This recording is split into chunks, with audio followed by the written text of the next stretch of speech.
दर्शन है। और उस दिव्य दर्शन की परिणति यही हुई कि उसके बाद धनुष भंग हुआ। धनुष भंग के बाद महाराज जनक ने अपनी कन्या को विवाह पाणी ग्रहण संस्कार करके समर्पित किया। श्री राम से पूर्ण मिलन हो गया। तो जो संयोग जनक की वाटिका में प्रारंभ हुआ उसकी परिणति पूर्ण मिलन में हो गई। अब यहां रावण की वाटिका में, वहां भी गोस्वामी तुलसीदास जी ने लिखा कि शब्दावली भगवान श्री राम की स्थिति क्या है। देखिए, श्री किशोरी जी अपनी सखियों के साथ अब उस वाटिका की ओर प्रवेश करने जा रही है, प्रभु की दिशा में चल पड़ी है। और अभी तक तो रासेश्वरी के दर्शन भी नहीं हुए हैं, पर हमारे प्रभु की स्थिति क्या अद्भुत। अभी स्वरूप का दर्शन नहीं हुआ, केवल श्री विग्रह के आभूषण की मधुर मधुर ध्वनि झंकार प्रभु के कर्ण कुहरों में पहुंच रही है और उसका प्रभाव के प्रभु का हृदय रागान्वित हो रहा है। एक नया रस हिलोरे लेने लगा और कविता का सृजन। देखिए, ये सारी ललित कलाओं के मूल में जो वृत्ति है वो काम की वृत्ति है। चाहे वो कविता हो, चाहे नृत्य हो, चाहे चित्रकारिता हो, चाहे नाट्य मंचन हो, ये लेखन हो, ये सब जो है काम की ही प्रतिपादिकाएं हैं। तो इसलिए भी गोस्वामी तुलसीदास जी महाराज के सामने ये प्रश्न था कि अगर हम काम और श्रृंगार को सम्मिलित ही नहीं करेंगे तो काम तो सृजन के मूल में है, उसको तो स्वीकार ही करना पड़ेगा। और अब भगवान श्री राम की स्थिति क्या है? विचित्र उनका व्यवहार है। कविता का उदय हुआ पर कविता का श्रोता किसको बनाया? सारा व्यवहार ही विचित्र है। अपने छोटे भाई लक्ष्मण को उन्होंने अपनी प्रथम कविता जो बनाई, नहीं तो श्रृंगार की बात तो अपने छोटों से नहीं की जाती, पर भगवान श्री राम लक्ष्मण जी को सुनाते हैं और वे स्वीकार करते हैं। उन्हें कोई आभूषणों की ध्वनि नहीं सुनाई दे रही। प्रभु को लग रहा है वह स्वीकार कर रहे कि स्वयं कामदेव अनंग रूप में आकर आक्रमण कर रहा है मेरे हृदय पर। तो जहां प्रभु की वह स्थिति हो गई, काव्य रचना करने लगे। और जब श्री किशोर जी पधार गई, अभी तो वो कविता सुना ही रहे थे, उतनी देर में जब श्री किशोर जी रासेश्वरी का दर्शन होता है तो प्रभु की आंखें वहीं पर टिक जाती है, उस अलौकिक सौंदर्य। और तब नेत्र अपनी चंचलता विस्मृत हो गई। प्रिया प्रियतम दोनों एक दूसरे का दिव्य दर्शन करके वह जो भी आंखों में एक शब्द का वाणी विनिमय, स्पर्श तो बहुत दूर की बात है। और तब वह दिव्य भावनाएं, बहुत ही उसका सुंदर विस्तार गोस्वामी तुलसीदास जी ने किया। तो ये जो सौंदर्य का दर्शन प्रभु ने किया, गोस्वामी तुलसीदास जी लिखते हैं, भगवान राम ने कहा तात जनक तनया यह सोई, लक्ष्मण जी से धनुष यज्ञ जही कारण होई, पूजन गौरी सखी ले आई, करत प्रकाश फिरत। हृदय में वो सौंदर्य जो पवित्रता का जो सृजन करता हो, जो अमृतमय बना दे हमारे जीवन को, ये वह सौंदर्य है। ये अनिर्वचनीय अनिंदनीय सौंदर्य है, जो क्षरणशील नहीं अविनाशी सौंदर्य है। पर जो देह नगर का सौंदर्य है अब रावण भी, वो भी ऐसा कोई साधारण कवि थोड़ी था, वो भी बड़ा विद्वान था, 10 शीश। उन्होंने भी बड़े श्रृंगारिक शब्दों का प्रयोग किया। कहा रावण सुन सुमुखी सयानी, हे सयानी सीता, हे परम सुंदरी सीता, और उनको प्रलोभन देता है। मैं चक्रवर्ती सम्राट रावण अपनी सारी लंका के साथ अपनी सारी संपत्ति को तुम्हारे चरणों में समर्पित करता हूं। एक बार दृष्टि उठाकर हमारी ओर देख लो। नग्न श्रृंगार वहां भी देह की वाटिका में, पर उसका अंतिम परिणाम क्या हुआ देह की वाटिका में? कि श्री किशोरी जी ने उनका निमंत्रण स्वीकार करना तो दूर, आंख उठा करके भी नहीं देखा, और जो फटकार लगाई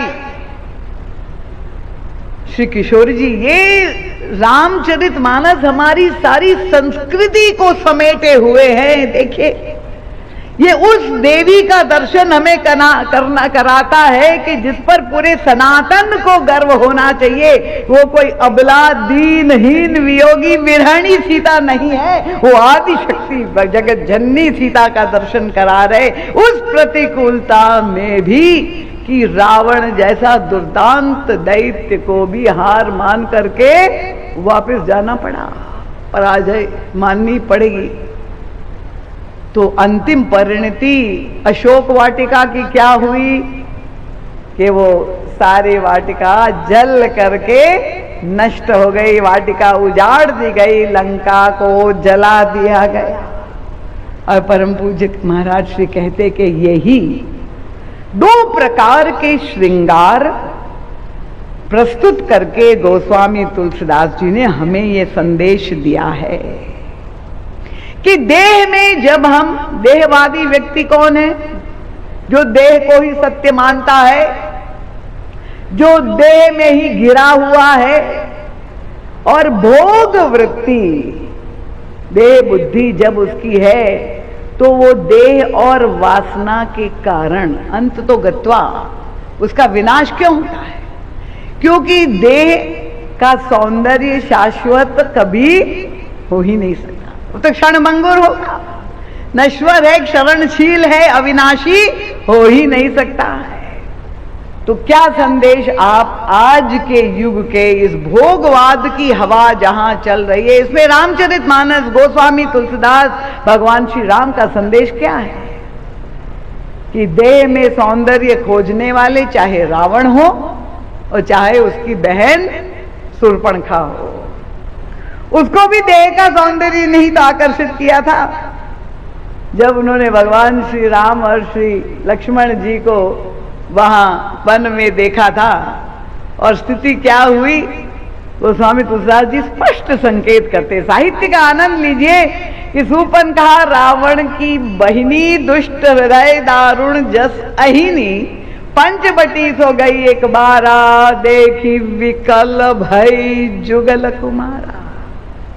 और परिणाम क्या हुई? सीधी ब्यूटी पार्लर चली गई, रुचिर रूप धरी प्रभु पहाए।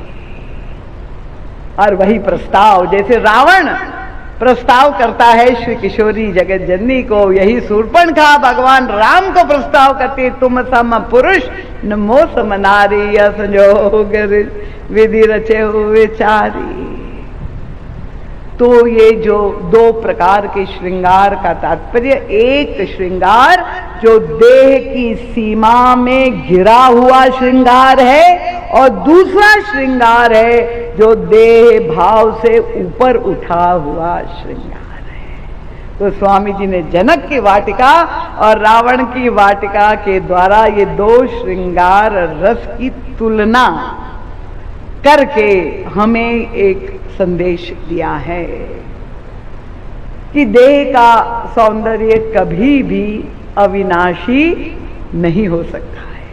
और इसलिए भगवान श्री राम के हृदय में कवित्व की स्थापना पूर्ण हो, वो सौंदर्य कैसा होगा? जो पूर्ण काम है प्रभु रसो वही सह है, वो भी जिनका दर्शन। और फिर दर्शन तो छोड़िए, मर्यादाएं तो सारी रह गई। अभी तो प्रियतमा श्री किशोरी जी अभी आगमन भी नहीं हुआ है और दर्शन भी नहीं हुआ है, केवल स्वर के माध्यम से संदेश। महाराज श्री कहते थे कि तेरी आने की खबर जब महके, सुगंध आ रही है श्री किशोरी भक्ति देवी का आगमन जहां वाटिका में हो रहा है, और प्रभु का हृदय थिरकने लगा, नृत्य करने लगा। और कविता का दिव्य जो वे सृजन करते हैं, कंकण किंकिणी नूपुर धुनि सुनी, कहा था लखन सन राम हृदय गुनी, मानहु मदन दुंदुबी दीनी, मनसा विश्व विजय कहती। लक्ष्मण जी को श्रोता बना करके, और जब भगवान श्री राम कविता करने लगे तो हमारे गोस्वामी तुलसीदास जी तो पीछे रहने वाले, वो पहुंच गए प्रभु के पास। प्रभु जब आप कविता रचना कर रहे, प्रथम बार विश्व के सामने आपका कवि रूप सामने आया है, तो कवि की विशेषता तो मापी जाती है उनकी उपमाओं से। तो आप श्री सीता जी के सौंदर्य पे ऐसे मंत्र मुग्ध है, तो कोई उपमा दीजिए। अब भगवान श्री राम बड़े उहापों में, उनके मुख से सुनते एक सूत्र निकल गया उनका, मैं उपमा तो देना चाहता हूं तुलसी, पर समस्या क्या है मेरे सामने। उनका सब उपमा कवि रहे जुठारी। ये जितनी भी उपमाएं हैं, देखिए गोस्वामी तुलसीदास जी ने एक ही शब्द के द्वारा कितना बड़ा पदोन्नति करी है। उनका जब किसी देवी देवता की आराधना करनी है, समर्पित, आप लोग भी पूजा करते हैं, मंदिर जाते हैं, तो उनको कुछ भी समर्पण करना है तो कोई झूठी वस्तु दे सकते हैं क्या? दे सकते हैं? कोई भी पूजन सामग्री हो, झूठी वस्तु हम समर्पित कर सकते हैं? तो मेरे सामने यही तो समस्या है। उनका जितनी भी उपमाएं सब झूठी हो गई। कैसे झूठी हो गई? उनका ये कवि लोगों को दोष दिया, प्रभु उलाहना दे रहे। कोई कवि बैठे है तो बुरा ना माने, भगवान राम का उलाहना है। सब उपमा कवि रहे जुठारी, कही पट तरव देह कुमारी। अरे जिनको उपमा देने के लिए कह रहे हो तुलसी, वो कौन है? उनका ये विदेह कुमारी है। उनका संकेत क्या था कि ये देह कुमारियों के लिए, जब इन कवियों ने सारी उपमाओं का प्रयोग कर दिया, सब झूठी हो गई। अब मैं उनकी तुलना के लिए मुझे कोई उपमा साहित्य में बची ही नहीं रही। अब कवियों को बहुत बुरा लगा। कवियों ने यूनियन बनाया, सारे कवि पहुंच गए गोस्वामी तुलसीदास जी की महाराज के पास कि भाई आप हमारी यूनियन लीडर, भगवान श्री राम हमको उलाहना दे रहे, ये कवियों ने ये सब उपमाओं को देह कुमारी, संसार की प्राकृत नारियों के लिए उपयोग करके झूठा बना दिया। एक उपमा नहीं बची। गोस्वामी जी से कहा कि आप कवियों की ओर से कुछ बचाव तो करिए हमारा। और तब गोस्वामी जी ने बहुत शालीनता से कवियों का पक्ष ले लिया। अब प्रभु से कहा, प्रभु आप जो है इन कवियों को दोष मत दीजिए। क्यों? उनका उपमा सकल मोहि लघु लागी, प्राकृत नारी अंग अनुरागी।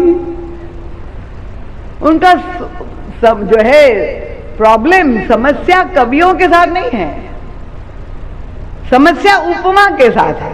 क्या?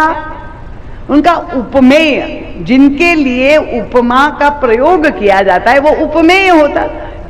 उनका उपमेय अगर उपमा से बड़ा होता है तो उपमा छोटी हो जाती है, उसको लगता है मेरा कोई महत्व रह ही नहीं गया। ये उपमेय, जैसे कोई अरबपति आ जाए और हम कहे वाह वाह बड़े करोड़पति आ गए, तो ये अगर हम उनको करोड़पति कहें तो ये उनका सम्मान नहीं हुआ, ये तो उनका अपमान हुआ, क्योंकि वह उपमा उनके लिए तो लघु है, वो तो उससे बहुत बड़े हैं। तो उनका उपमा सकल मोहि लघु लागी, क्यों उनका प्राकृत नारी अंग अनुरागी। ये उपमाएं सब डरती है। उन्होंने कवियों से कहा कि आप हमारा प्रयोग जो है संसार की देवियों के लिए भले खूब करिए। क्यों?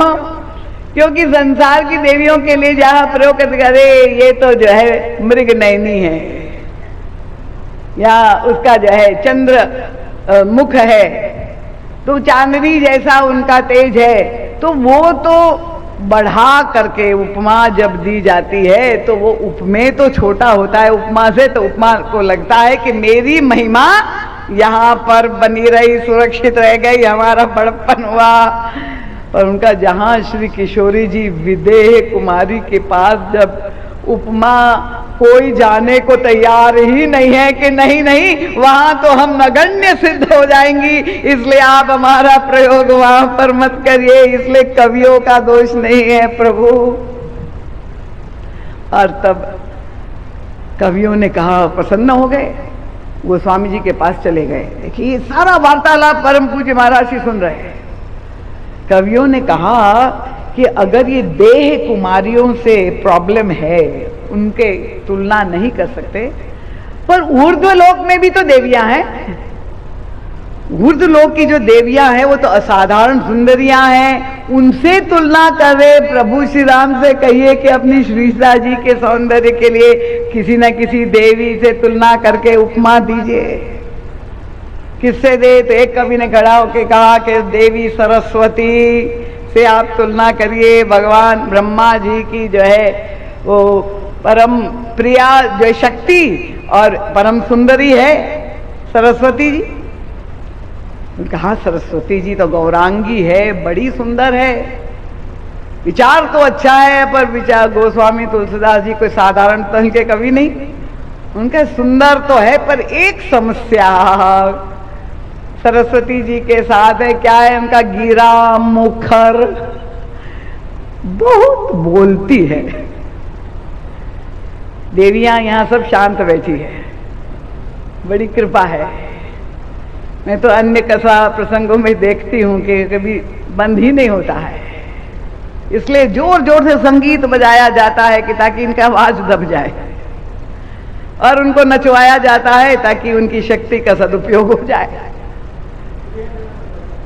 जी अच्छा ये पूछे रहे। अच्छा देखिए, आपके अध्यक्ष महोदय भी आप लोगों को उपमा दे रहे श्रेष्ठता की कि आप बहुत समझदार देवियां हैं, तो इसलिए ये शांत भाव से जो श्रवण कर रही है, आप जिज्ञासु साधक वृत्ति से यहाँ पधारिए।